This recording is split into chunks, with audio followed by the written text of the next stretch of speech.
शिरोळ तालुक्यात आरोग्य यंत्रणा सक्षम, आमदार यड्रावकर. शिरोळ तालुक्यावर कोणतीही आपत्ती आली तरी तालुक्यातील आरोग्य विभाग ती परिस्थिती युद्ध पातळीवर हाताळत आला आहे.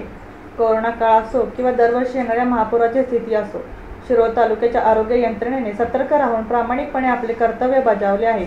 नागरिकांचे आरोग्य सशक्त राहण्यासाठी आरोग्य विभाग सक्षम असणे आवश्यक असून त्या दृष्टीने दत्तवाडीतील ग्रामीण रुग्णालयाचे सुरू असलेले बांधकाम, उदगाव येथील साकारण्यात येणार उपजिल्हा रुग्णालय तसेच मंजूर झालेले मनोरुग्णालय याच्या माध्यमातून आरोग्य विभाग सक्षम करण्याचा प्रयत्न केला जात आहे, असे प्रतिपादन आमदार राजेंद्र पाटील यड्रावकर यांनी केले. शिरोळ तालुका आरोग्य विभागाच्या वतीने जयसिंगपूर येथील स्वर्गीय शामराव पाटील यड्रावकर नाट्यगृहात जागतिक परिचारिका दिनानिमित्त आयोजित कार्यक्रमात आमदार यड्रावकर बोलत होते.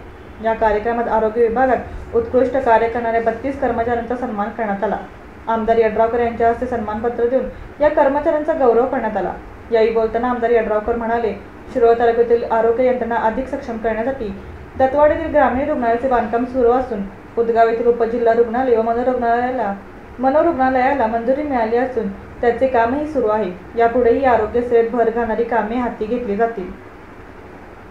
कार्यक्रमाची सुरुवात दीप प्रज्वलनाने करण्यात आली.